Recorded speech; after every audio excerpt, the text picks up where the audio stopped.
नमस्कार दोस्तों, welcome to our YouTube channel reignite studies. Here our aim to reignite your passion for learning. तो आज की इस इंडियन पॉलिटी की क्लास में हम डिस्कस करेंगे आर्टिकल 16 ऑफ द कॉन्स्टिट्यूशन। 16 से लेके ट्राई करेंगे 22 तक हम इसको पूरा डिस्कस करें। तो चलिए शुरू करते हैं आज की इस क्लास को। तो फर्स्ट थिंग है आर्टिकल 16। इससे लास्ट वीडियो में हमने डिस्कस किया था आर्टिकल 12 से लेके और 15 तक। तो चलिए स्टार्ट करते हैं आज की इस क्लास को। आर्टिकल 16। तो article 16 is all about, it provides for equality of opportunity for all citizen in matters of employment, in matters of employment or appointment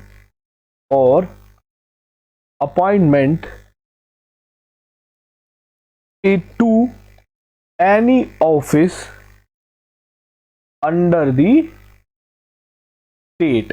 तो आर्टिकल 16 प्रोवाइड कराता है इक्वालिटी ऑफ अपॉर्चुनिटी को। कहां पे? In matters of public employment, employments के matter पे, appointments के matter पे, जो भी ऑफिस स्टेट के अंडर है उन पे। And no citizen can be discriminated against और be ineligible for any employment और office under the state on grounds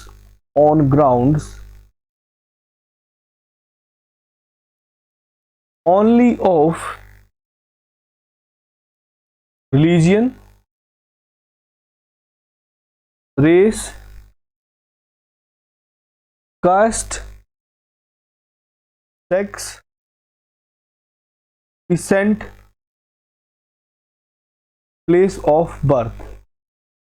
तो टोटल यहाँ पे 1 2 3 4 5 6 ग्राउंड है। आर्टिकल 16 के अंदर कितने ग्राउंड मेंशन है?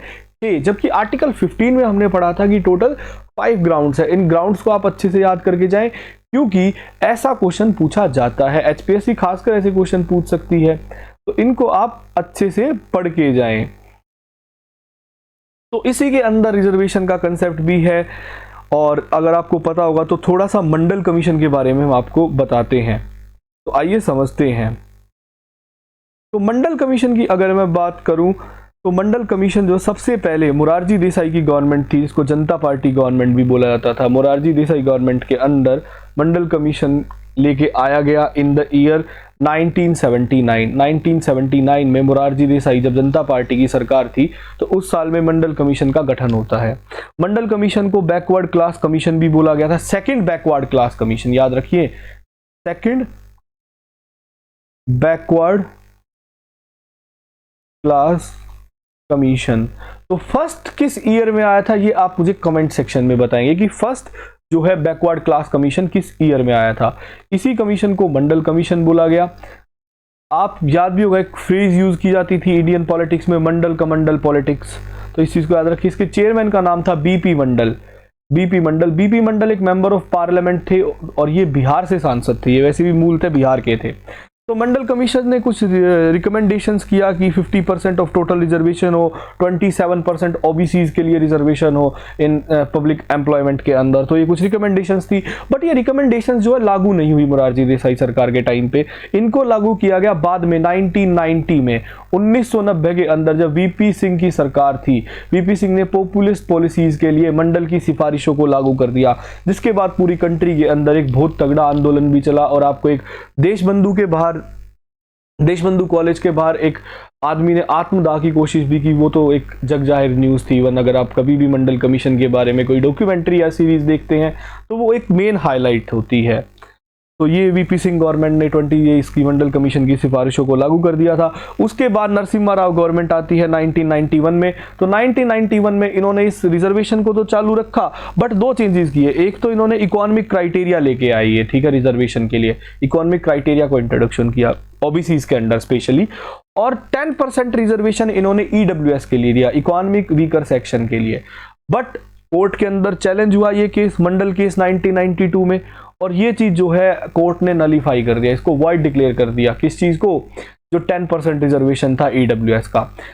फिर बाद में 2019 के अंदर 110th कॉन्स्टिट्यूशनल अमेंडमेंट एक्ट से गवर्नमेंट जो है 10% रिजर्वेशन लेके आई ईडब्ल्यूएस का, जो कि आर्टिकल 16 सब क्लोज 4 के अंदर जो चेंजेस हुए। तो इसको भी आपको याद रखना, ईडब्ल्यूएस जीएसटी से लेकर 105 जो कॉन्स्टिट्यूशनल अमेंडमेंट एक्ट हुआ है वहां तक आपको सारे अमेंडमेंट याद होने चाहिए। तो आइए अब चलते हैं नेक्स्ट आर्टिकल पर। इससे अगर किसी ने वीडियो नहीं देखी तो फंडामेंटल राइट की इससे पीछे की जो वीडियो है, बैक वीडियो है, वो फंडामेंटल राइट्स पे ही थी, जिसमें हमने फंडामेंटल राइट्स को स्टार्ट किया था। आप एक बार उस लिंक पे जाके इस वीडियो को पूरा देखें तो आपको और बेटर तरीके से ये चीज़ें समझ आएंगी। तो नेक्स्ट आर्टिकल हमारा आता है article 17। Article 17 is all about the abolition of untouchability. It is about the abolition of untouchability. abolition of untouchability।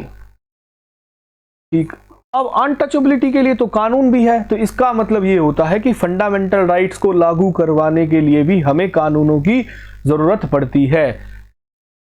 तो अनटचेबिलिटी एक सिविल ऑफेंस है, इसको एक हम कानून लेके आए 1995 में, जिसका नाम था अनटचेबिलिटी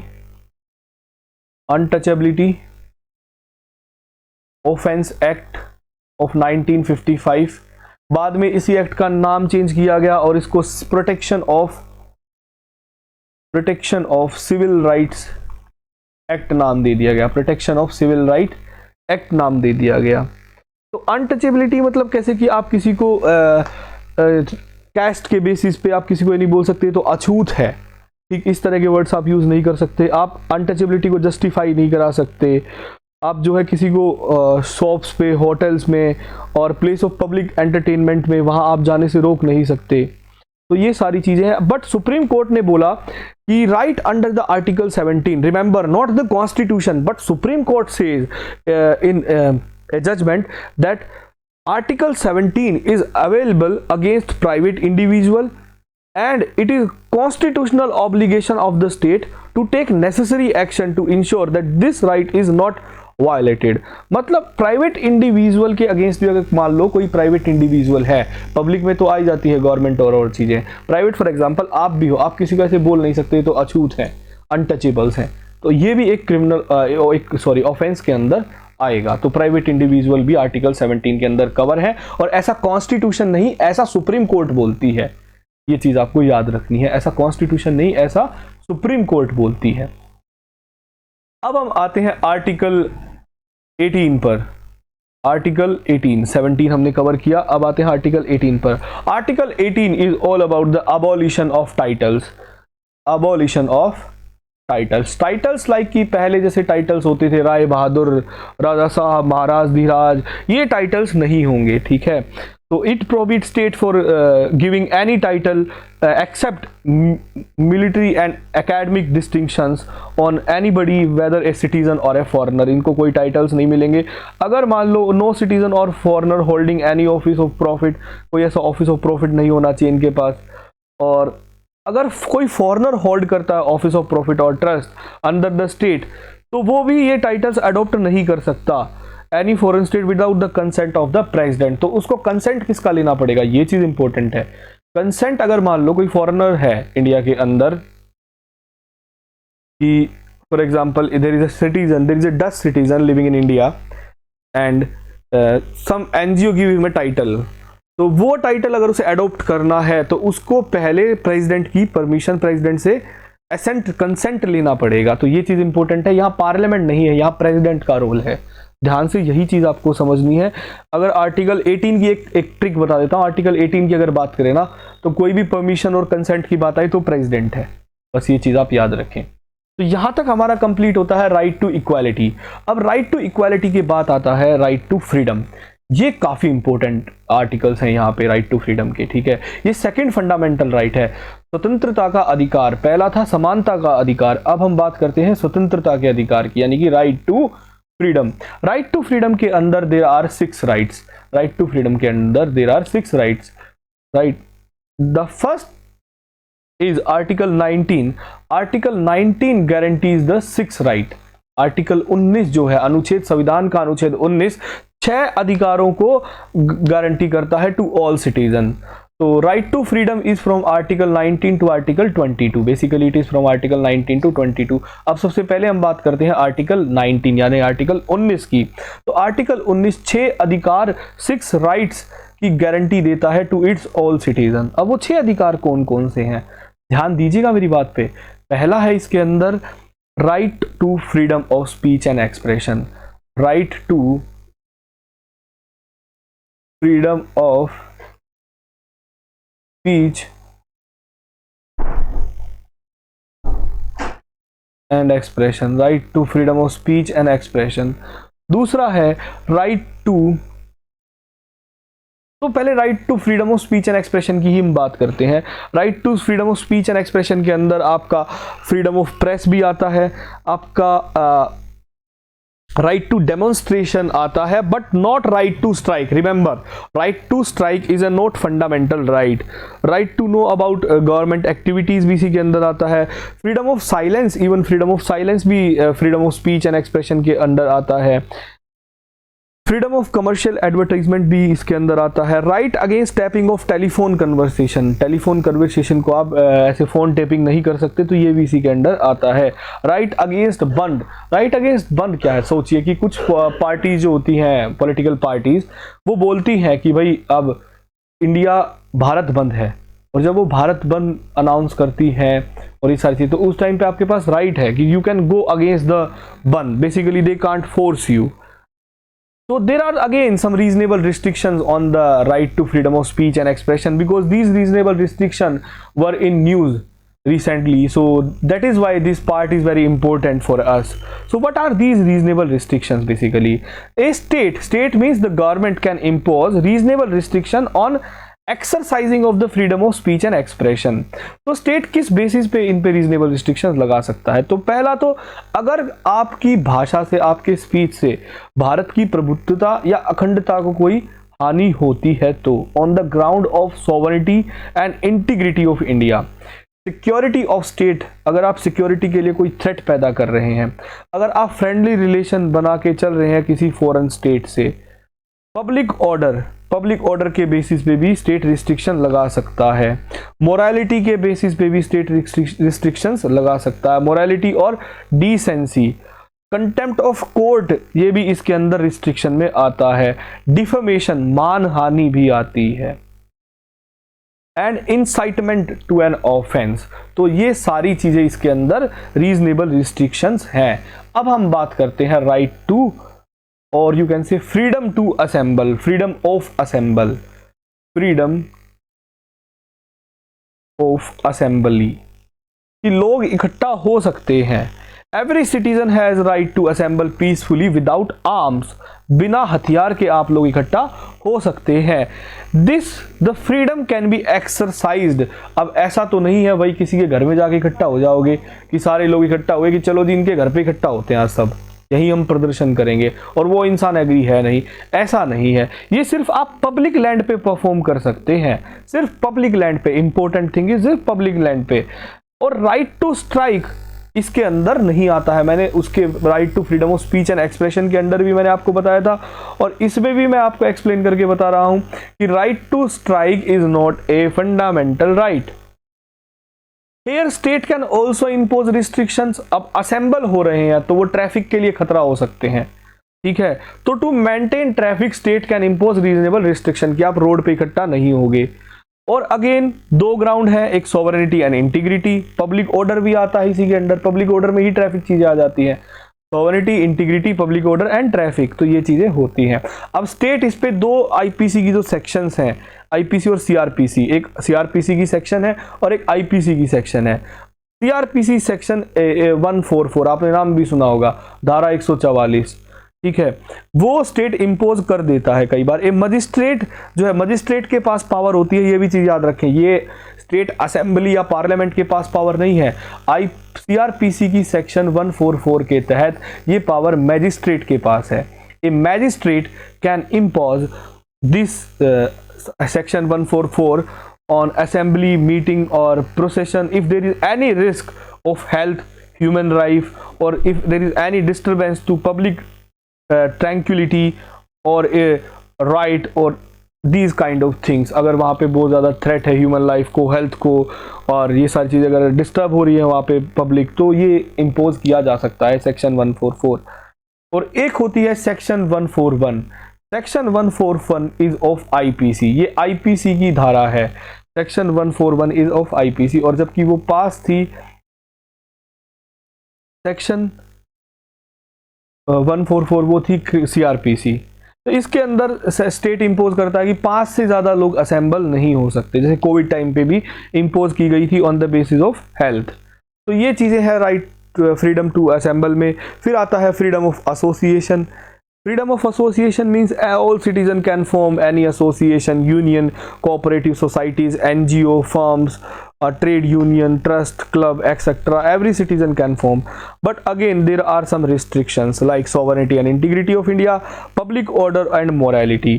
तो इनके बेसिस पे स्टेट फॉर्मेशन ऑफ एसोसिएशन पे, फ्रीडम ऑफ एसोसिएशन पे भी रिस्ट्रिक्शंस लगा सकता है। But remember right to obtain recognition of an association, की आपको जरूरी नहीं है कि आपको रिकॉग्निशन भी मिले, कि मैंने एक ऑर्गेनाइजेशन बनाया और मुझे ये रिकॉग्निशन चाहिए, वो फंडामेंटल राइट नहीं है। ठीक, वो फंडामेंटल राइट नहीं है। And main important thing is if you are preparing for EPF for APFC exam and even for state PCS exam, then the important thing is listen it and remember this line. Remember, I repeat, the Supreme Court held that the trade union have no guaranteed right to effective bargaining or right to strike or right to declare a lockout. तो ये सब चीजें trade union के पास नहीं है।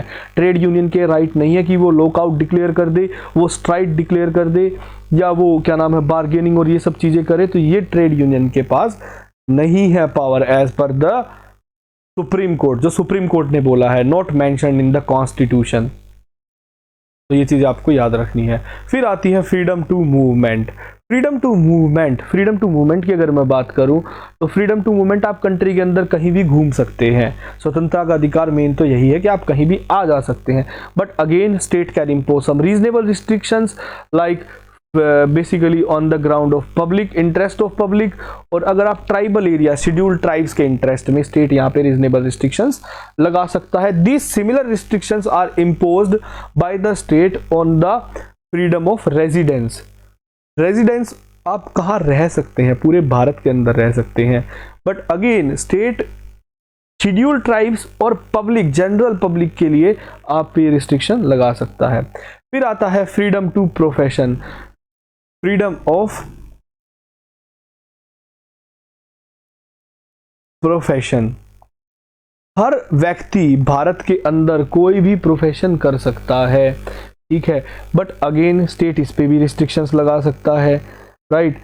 तो state क्या एम्पावर्ड है इस पे, तो स्टेट एम्पावर है कि वो टेक्निकल और प्रोफेशनल क्वालिफिकेशंस बताए कि किसी आदमी को मान लो कोई प्रोफेशन करना है। For example if state say कि there is a computer engineer और इंसान है हिस्ट्री ग्रेजुएट और वो बोलता है मेरा राइट टू प्रोफेशन है, मैं तो ये काम करूंगा, तो इसके ऊपर क्राइटेरिया सेट, स्टेट के पास पावर है, स्टेट क्राइटेरिया सेट कर सकता है। और carry on itself any trade और बिजनेस, वो सब स्टेट देख सकता है। इसके ऊपर भी रीजनेबल रिस्ट्रिक्शंस हैं कि हेल्थ के बेसिस पे और इन सब बेसिस पे स्टेट रिस्ट्रिक्शंस लगा सकता है if there are immoral basically. तो ये था, हमने पढ़ा आर्टिकल 19 के बारे में। अब हम बात करते हैं आर्टिकल 20 के बारे में। आई होप आपको ये समझ आया होगा। आपका कोई भी डाउट है तो आप कमेंट सेक्शन में जाके पूछ सकते हैं, या फिर आप हमारे टेलीग्राम @reignite2020 पे जाके भी आपकी कोई भी क्वेरी वगैरह है या डाउट है तो आप वहाँ से पूछ सकते हैं। हमने HCS के लिए स्पेशल बैच भी जो अभी स्टार्ट किया, उसकी आखिरी फ्री क्लास है। अगर आपको बैच ज्वाइन करना है तो आप डिस्क्रिप्शन बॉक्स में दिए गए लिंक पर जाकर टेलीग्राम ग्रुप में जाके वहाँ पे आपको लिंक मिल जाएगा, या आप डायरेक्ट वेबसाइट पे जाके भी कोर्सेज में आप बैच और टेस्ट सीरीज ज्वाइन कर सकते हैं। टेस्ट सीरीज स्टार्ट हो रही है हमारी 2 मई से, तो उसको भी आप ज्वाइन कर सकते हैं। वो full fledged HCS special test series है जिसके अंदर अराउंड 25 टेस्ट हैं, जिसमें CSET टेस्ट इंक्लूडेड हैं, सेक्शनल टेस्ट भी है और कुछ फुल लेंथ टेस्ट भी हैं जो प्रॉपरली HPSC पैटर्न में ही डिज़ाइन किए गए हैं। और उन टेस्ट के साथ साथ एक बोनस पॉइंट ये भी है कि आपको एक करंट अफेयर मैगजीन भी फ्री मिल रही है। तो उसमें करंट मंथली मैगजीन जितनी है करंट अफेयर्स की, ऑलमोस्ट सभी मंथ की जो HCS के लिए इंपॉर्टेंट है, वो मैगजीन्स आपको उस टेस्ट सीरीज और बैच में मिल रही हैं। साथ साथ एनरिचमेंट नोट्स हैं, हर क्लासेस के नोट्स हैं जो आपको प्रोवाइड करा दिए जाएंगे। और ऐसी ही क्लासेस आगे भी होंगी जिसमें इन डिटेल जाके हम एक्सप्लेन कराएंगे आपको अलग सब्जेक्ट्स को भी। तो आइए अब देखते हैं आर्टिकल 20 को। Article 20 is about the protection in respect of protection in respect of conviction for offenses,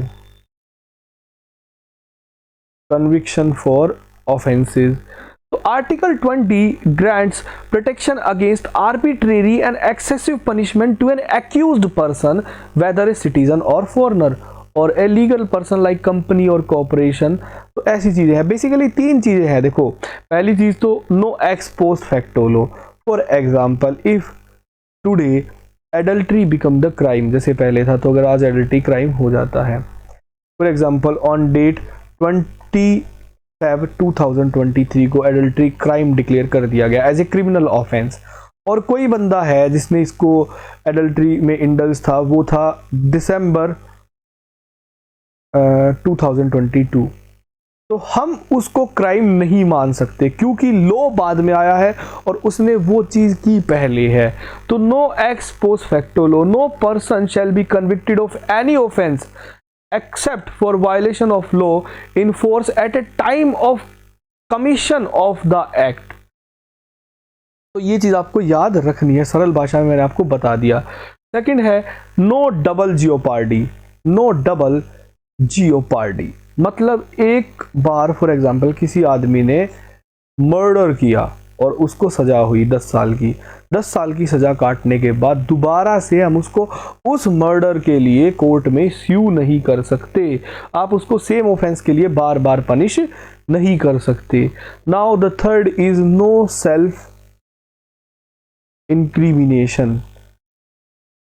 एक एक्यूज्ड पर्सन अपने आप को एज ए विटनेस नहीं बता सकता। चोर ये नहीं कह सकता साहब मैंने चोरी नहीं की, ऐसी चीजें नहीं होती हैं। ठीक, वो तो बोलेगा, ये ऑब्वियस सी बात है कि मैंने चोरी नहीं की, मैं गलत नहीं हूं, मैं ठीक हूं। हर आदमी खुद को ठीक साबित करते हैं, वो उसका विल है, बट कोर्ट की नजरों में उसके वर्ड्स मैटर नहीं करते।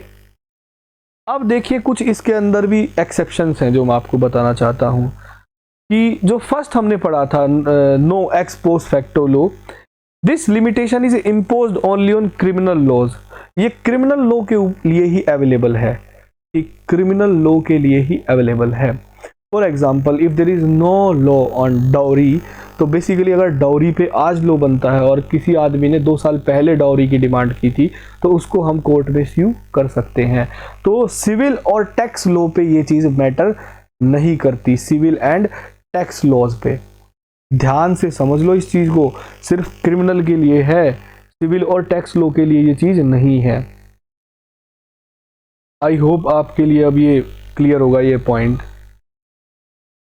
अब बात करते हैं आर्टिकल 21 की। अब बात करते हैं हम आर्टिकल 21 की। आइए शुरू करते हैं। समझ गए ना एक्स पोस्ट फैक्टो लॉ के बारे में भी, कि ये सिर्फ क्रिमिनल लॉ पे है, सिविल लॉ पे ये चीज नहीं है, और इस चीज को आपको याद रखना है हमेशा के लिए।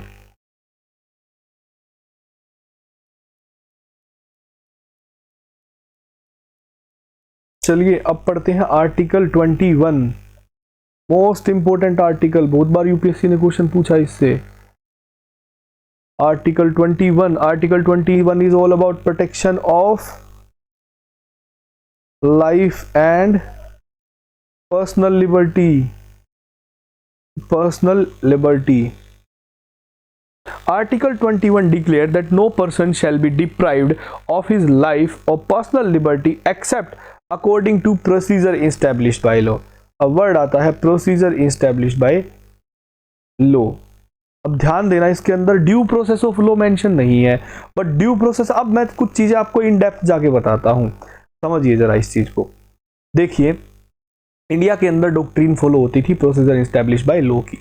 अब प्रोसीजर इस्टेब्लिश बाय लॉ क्या कहता है, किसी भी कानून की अगर आर्बिट्रेरीनेस हमें चेक करनी है तो हम उसके पीछे का प्रोसेस देखेंगे कि क्या वो लॉ ठीक प्रोसेस से बनाया गया है। For example, if some law require the special majority, so if is that law passed by the special majority, और प्रेसिडेंट के एसेंट है या नहीं, बस इतना चेक किया जाता था। उसके पीछे का क्या रैशनल है वो चीज़ चेक नहीं की जाती थी। तो देखिए, फिर होता है मेनका गांधी केस। मेनका गांधी केस क्या था, समझिए इस चीज़ को। मेनका गांधी जो केस था, मेनका गांधी एक मैगजीन लिखती थी तहलका नाम से। उसके अंदर मेनका गांधी ने उस टाइम की जो गवर्नमेंट थी, उसके कुछ मिनिस्टर्स थे, उनके अगेंस्ट कुछ लेख लिखे उस मैगजीन के अंदर। तो जनता पार्टी गवर्नमेंट थी उस टाइम पे, कांग्रेस की गवर्नमेंट तो थी नहीं। तो जनता पार्टी गवर्नमेंट ने मेनका गांधी का पासपोर्ट जब्त कर लिया और बोले इनको विदेश नहीं जाएंगी। तो मेनका गांधी कोर्ट गई, और कोर्ट किस बेसिस पे गई, सरकार ने दलील दी कि पासपोर्ट एक्ट के तहत उन्होंने ये जब्त किया है। मेनका गांधी ने कहा कि उनको और लोग जा रहे हैं और वो नहीं जा रही, तो आर्टिकल 14 उनका वायलेट हुआ है। फिर वो कहीं भी आ जा सकती हैं, तो आर्टिकल 19 उनका वायलेट हुआ है। और ये दो चीज़ हो गई तो उनकी पर्सनल लिबर्टी को भी ठेस पहुंची है, तो आर्टिकल 21 का भी हनन हुआ है। तो इन 3 आर्टिकल्स को मेनका गांधी ने कोर्ट के अंदर चैलेंज किया, उस लॉ को, on the basis of these 3 articles. तो मेनका गांधी ये केस जीत गई थी इन द 1978। और सुप्रीम कोर्ट ने क्या कहा, सुप्रीम कोर्ट ने कहा कि इफ देयर इज लॉ, तो उसको एक गोल्डन ट्रायंगल रूल पास करना पड़ेगा। और वो गोल्डन ट्रायंगल रूल क्या था कि every law should be in conformity with the article 14, 19 and 21। वो 14, 19 और 21 के साथ होना चाहिए, उनको वायलेट ना करे कैसे भी। तो उसके टाइम पे मेनका गांधी केस में ही कोर्ट ने फॉलो की एक डॉक्ट्रिन जिसका नाम था due process of law. Due process of law क्या कहता है कि हमें कानून के पीछे का क्या रैशनल रहा है, वो क्या सही भी है, उसकी मोरालिटी ठीक भी है या नहीं है, क्या वो नागरिकों के मौलिक अधिकारों का हनन तो नहीं कर रहा है, हम उन चीज़ को भी चेक करेंगे। तो ये आया था ड्यू प्रोसेस ऑफ लॉ की doctrine in the Maneka Gandhi case. अब ऐसे ही मेनका गांधी केस के अंदर कोर्ट ने बहुत सारे राइट बताए। Right to privacy, right to privacy is also a fundamental right under article 21, right to information, right to electricity, even right to sleep। अब से जब घर के उठाए तो बोल देना right to sleep is a fundamental right। तो right to sleep is also a fundamental right। अब बात करते हैं आर्टिकल 21A की। आर्टिकल 21A, आर्टिकल 21A क्या है? आर्टिकल 21A कहता है कि state shall provide free and compulsory education, state shall provide free and compulsory education to the all childrens of age between 6 to 14। इसके अंदर एज मेंशन है fundamental right के अंदर 6 to 14। अब आर्टिकल 21A कॉन्स्टिट्यूशन के अंदर इंसर्ट किया गया था by 86th constitutional amendment act, 86th constitutional amendment act of 2002। उस टाइम पे गवर्नमेंट किसकी थी? कमेंट सेक्शन में बताइए, उस टाइम पे गवर्नमेंट किसकी थी? उस टाइम पे गवर्नमेंट थी वाजपेयी सरकार। वाजपेयी सरकार के टाइम पे 86 कॉन्स्टिट्यूशनल अमेंडमेंट एक्ट आया था। ऐसा ही कुछ हमने फंडामेंटल ड्यूटी, उसमें directive principle of state policies में भी चेंज किए और एक फंडामेंटल ड्यूटी को भी ऐड किया। वो चीज़ें हम डिस्कस करेंगे जब डीपीएसपी और फंडामेंटल ड्यूटीज को पढ़ेंगे। तो ये था आर्टिकल 21। अब हम बात करते हैं आर्टिकल 22 की। आर्टिकल 22 क्या है?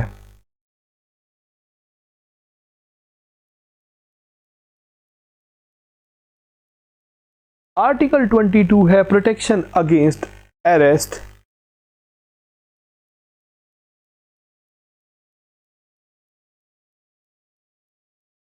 Protection against arrest and detention.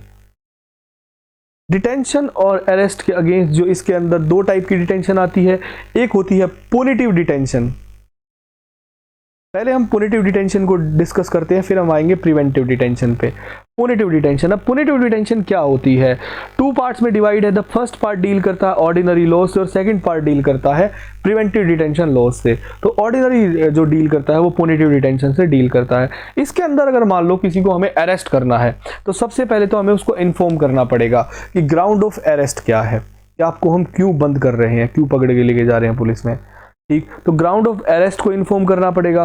फिर उसके पास राइट होगा, जिसको अरेस्ट किया जाएगा उसके पास राइट होगा, राइट टू कंसल्ट और defend himself, right to consult और defend himself by legal practitioner, वो वकील से बात करे अपने।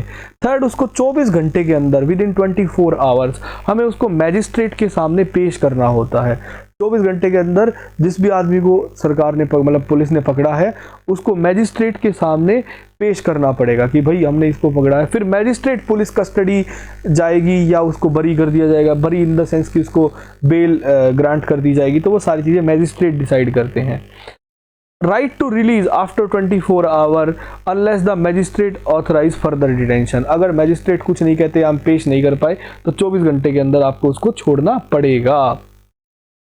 तो ये चीज़ें हैं, ये सेफ गार्ड अवेलेबल नहीं है अगर कोई फॉरेनर है इंडिया के अंदर या एलियन सिटीजन है उनके लिए नहीं होता। अब हम बात करते हैं प्रिवेंटिव डिटेंशन की। प्रिवेंटिव डिटेंशन के अंदर क्या होता है? प्रिवेंटिव मतलब शक के आधार पर किसी को हम गिरफ्तार करते हैं। तो प्रिवेंटिव डिटेंशन के अंदर 3 महीने से ज़्यादा किसी भी आदमी को हम ऐसी गिरफ्तारी में नहीं रख सकते। एक आदमी पकड़ लिया, मैक्स टू मैक्स उसको 3 महीने हम रख सकते हैं, unless an advisory board report sufficient cause for extend detention. अगर एक एडवाइजरी बोर्ड बैठाया जाता है, उस एडवाइजरी बोर्ड ने रिकमेंड नहीं किया तो 3 महीने तक रखोगे, अगर उसने रिकमेंड कर दिया फिर तो you can continue. Now the ground of detention should be communicated to the detenu, जिसको अरेस्ट किया उसको हम बताएंगे कि आपको क्यों किया गया है, बट पब्लिक में उस चीज को डिस्क्लोज हम नहीं करेंगे, but it can not be disclose in the public. और डिटेन्यू के पास अपॉर्चुनिटी होती है कि वो किसी को रिप्रेजेंट कर सके, कि उसका कोई आदमी जाए जो उसको रिप्रेजेंट करे, बट वो आदमी लीगल प्रैक्टिशनर नहीं होना चाहिए। फॉर एग्जाम्पल, अगर आपको पकड़ लिया जाता है प्रिवेंटिव डिटेंशन लॉ के अंडर, तो आप जो है खुद को रिप्रेजेंट करवाओगे वहां पे कोर्ट में, ठीक है। और जब आप खुद को रिप्रेजेंट करोगे तो आपको जो रिप्रेजेंट करेगा ना, वो इंसान जो है वो क्या नाम है, वो वकील नहीं होना चाहिए, वो कानून मतलब उसको ये चीज़ें ना पता हो, मतलब वो लीगल नहीं होना चाहिए। मेन चीज़ यही है। I hope you understand this. तो मेन चीज़ के अंदर ये है। अब आर्टिकल 22 ऑथराइज करता है पार्लियामेंट को कि वो भाई इन मैटर्स पे लो बना सकता है, बट अब एक चीज़ देखिए कि जो प्रिवेंटिव डिटेंशन है ना, इस पे लो state and centre, state government and union government दोनों ही कानून का निर्माण कर सकती है आर्टिकल 22 पे। तो आप समझ चुके होंगे, इसके अंदर बहुत सारे एक्ट्स भी हैं जो हमने पढ़े हैं, ठीक है, तो उन चीज़ों को आप देख सकते हैं। तो आज की क्लास में हम इतना ही डिस्कस करेंगे। इससे नेक्स्ट क्लास में हम आपको बताएंगे क्या नाम है आर्टिकल 23, 24, 25, 26 एंड 27 और टोटल फंडामेंटल राइट्स को हम खत्म कर देंगे नेक्स्ट क्लास के अंदर। तो thank you very much for being with us. If you have any query you can contact us on our telegram handle that I told you earlier, or you can join our telegram for regular update at @reignite